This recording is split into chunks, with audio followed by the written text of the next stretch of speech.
I dated a girl, then things got weird with her MOM. It started like any other stupid rom-com. I met Clara at a friend's birthday party. She was across the room, laughing, and something about the way the light caught in her hair just stuck. We talked for hours that night, discovered a shared love for obscure indie films, and exchanged numbers.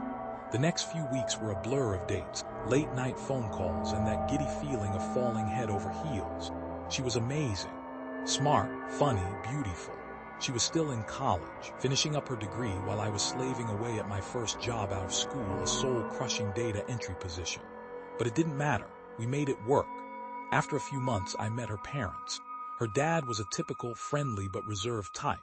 Her mom, Eleanor, was something else entirely. Eleanor was elegant, sophisticated, almost intimidatingly so. She greeted me with a warm smile and a firm handshake, but there was something off. Her eyes seemed to hold a perpetual amusement, like she knew something I didn't. "Liam, it's so lovely to finally meet you," she said, her voice smooth and melodic. "Clara has told us so much about you." The first few visits were fine. Eleanor was charming, always making sure I had a drink, asking about my job, my hobbies. But then things started to get weird. She'd linger a little too long during our conversations, her hand brushing against mine accidentally. She'd compliment my clothes, my hair, my eyes, in a way that felt uncomfortable. She started showing up at places I mentioned. I frequented my favorite coffee shop, the park where I liked to jog. "Oh, Liam, what a coincidence," she'd say, her smile a little too wide. Clara didn't seem to notice anything. Or maybe she did, but she didn't say anything. One evening, I was at their house for dinner.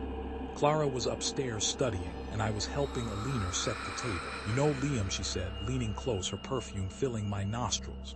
"You're exactly the kind of man I always hoped Clara would end up with." I chuckled nervously. "Thanks, Eleanor. That's nice of you to say." "It's more than nice," she replied, her eyes locking with mine. "It's the truth. You have a certain quality, a maturity. Clara needs someone like you." The way she said it sent a shiver down my spine. It wasn't a mother's approval, it felt like something else. Later that night, I told my best friend David about it. David's always been the cynical one, the voice of reason. "Dude, that's creepy," he said, taking a long swig of beer. "Seriously, that's major red flag territory. You sure she's not, like, trying to seduce you?" I scoffed. "Don't be ridiculous, she's just eccentric." "Eccentric my ass," David said. "Look, just be careful, okay? Trust your gut." I tried to brush it off, but David's words stuck with me. The next few weeks were a descent into slow, burning paranoia. Eleanor's behavior escalated. She started giving me gifts, expensive ties, a leather-bound journal, a vintage watch, things I would never buy for myself. One day I was at their house and went to use the restroom. I accidentally opened the wrong door and found myself in Eleanor's office. It was a meticulously organized space, filled with books, framed photos, and awards. But then I saw it. A photo of me, just my head and shoulders. It looked like it had been taken at the party where I first met Clara. I definitely didn't remember posing for it, and then I saw another one, and another. All photos of me taken at different times in different places. Some of them were candid shots taken from a distance. It was like she was watching me. I backed out of the room, heart pounding, and slammed the door shut. I had to get out of there. I didn't say anything to Clara. I didn't know what to say. I was afraid of what she might think, afraid of what she might say to her mother. That night I couldn't sleep. I tossed and turned, replaying the events of the past few weeks in my head. I started researching Eleanor online, hoping to find some explanation for her behavior. I didn't find much. Just a few articles about her successful business, a couple of interviews, and a few mentions of a family tragedy years ago, a brother who had died young. It was all vague, sanitized, but then I found something else. A comment on an old message board buried deep within a thread about local businesses.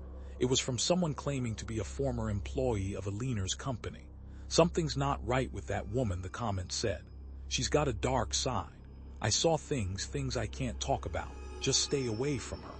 The comment was anonymous, and probably just the ramblings of a disgruntled employee, but it added fuel to my growing fire of paranoia. I needed to talk to someone. I needed to know if I was going crazy. The next day I went back to Clara's house. I had to talk to her. I found her in the garden, tending to her flowers. She looked tired, her eyes shadowed. "Clara," I said, my voice trembling, "we need to talk." She looked up, her expression wary. "What's wrong, Liam?" I took a deep breath and told her everything. About Eleanor's strange behavior, the gifts, the photos, the comment online. I told her how I felt like I was being watched, like I was losing my mind. She listened in silence, her face growing paler with each word. When I was finished, she didn't say anything for a long time. I don't know what to say," she finally whispered. "I didn't realize, I knew Mom could be a little intense, but I never thought, Clara, I'm scared," I said, my voice cracking. "I think your mother is obsessed with me. I think she's dangerous." Tears welled up in her eyes. "I don't want to believe that," she said. "She's my mother." "I know," I said, "but you need to see what's happening. You need to help me." She nodded slowly. "Okay," she said. "Okay, I'll help you, but we need to be careful. She can't know that we're talking about this." We spent the next few days trying to figure out what to do. We decided to start investigating Eleanor, trying to find out what she was really up to. Clara started snooping around the house, looking for anything that might shed light on her mother's behavior. I stayed away, afraid of attracting attention. One afternoon, Clara called me, her voice frantic. "Liam, you need to come here," she said. "I found something." I rushed over to her house, my heart pounding in my chest. Clara met me at the door, her face pale. "It's in the basement," she whispered. "She has a room down there, a room I've never seen before." We crept down the stairs to the basement. It was dark and damp, with the musty smell of old things. Clara led me to a far corner of the room, where a small wooden door was hidden behind a stack of boxes. She pushed the boxes aside and unlocked the door with a key she had found in her mother's purse. We stepped inside. The room was small and windowless, lit only by a single bare bulb hanging from the ceiling. The air was thick with the smell of incense, and something else, something sweet and cloying. The walls were covered in strange symbols and drawings. There were shelves filled with jars containing strange liquids and dried herbs. In the center of the room, there was a table with a large, leather-bound book on it. Clara picked up the book and opened it. Her eyes widened in horror. "It's a journal," she whispered. "But it's not Mom's handwriting." I looked over her shoulder. The pages were filled with dense, spidery writing in a language I didn't recognize. There were also drawings of strange creatures and symbols. "What is this?" I asked, my voice trembling. "I don't know," Clara said, "but I think it's some kind of spell book." We spent hours poring over the journal, trying to decipher its secrets. We didn't understand much, but we pieced together a few things. The journal seemed to be about rituals, spells, and summoning something. We also found several pages dedicated to a specific person, a man named Daniel. The name struck a chord. I remembered Eleanor mentioning a brother who had died young. Could Daniel be him? As we dug deeper into the journal, a terrifying picture began to emerge. It seemed that Eleanor was involved in something dark, something dangerous. She was obsessed with recreating the past, with bringing someone back from the dead. And I was starting to suspect that I was part of her plan. We had to get out of there. We had to tell someone. We went to the police. We told them everything we knew about Eleanor's behavior, the photos, the journal, the hidden room. The detective we spoke to, a weary-looking man named Miller, listened patiently, but he seemed skeptical. "Look, I understand you're concerned," he said, "but without more evidence, there's not much we can do. This could all just be a misunderstanding." "But the journal," I protested. "The symbols, the rituals, we'll look into it," Miller said, "but I can't promise anything. These things can be complicated." We left the police station feeling defeated. It was clear that we were on our own. That night, I couldn't sleep. I kept thinking about the journal, about the rituals, about Daniel. I had a feeling that something terrible was about to happen. I decided to go back to Clara's house. I had to make sure she was safe. When I arrived, the house was dark and quiet. I let myself in with the key Clara had given me. I crept through the house, calling out Clara's name in a whisper. There was no answer. I went upstairs to her room. It was empty. Then I heard a noise, a faint humming sound coming from downstairs. I followed the sound to the basement. The door to the hidden room was open. I took a deep breath and stepped inside. Eleanor was there. She was standing in the center of the room, wearing a long, black robe. She was chanting in a language I didn't understand. Clara was lying on the table, her eyes closed. She was pale and still. "Eleanor," I shouted, "what are you doing?" Eleanor stopped chanting and turned to face me. Her eyes were wide and wild. "Liam," she said, her voice a low, throaty whisper. "You're here. I was wondering when you'd arrive." "What have you done to Clara?" I demanded. I'm bringing her back, Eleanor said. I'm bringing her back to me. Bringing her back from what? I asked, my voice trembling.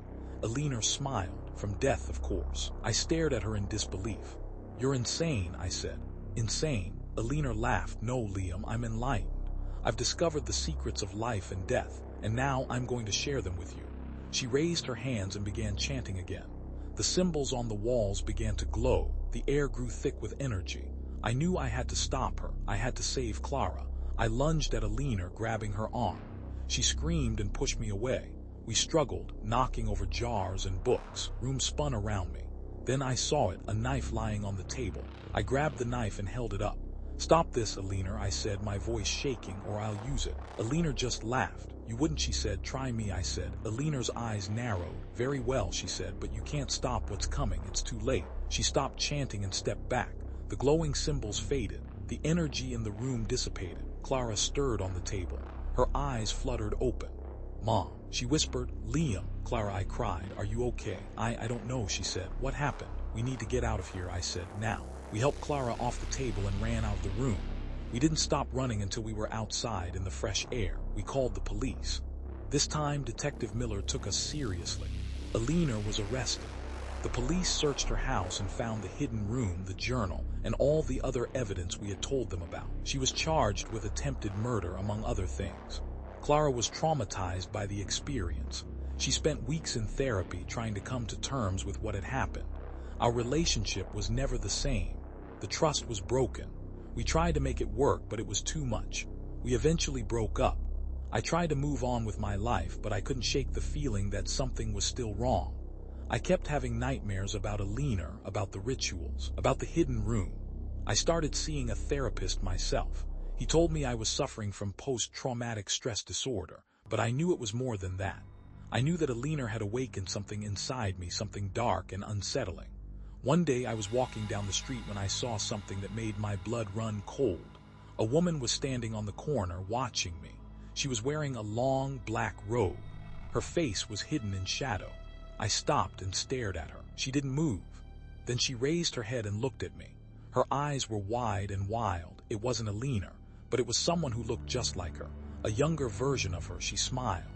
Hello, Liam, she said. It's so lovely to finally meet you. I turned and ran. I didn't look back. I don't know who she was. I don't know what she wanted. But I knew that Eleanor's influence was still out there. And I knew that I would never be safe.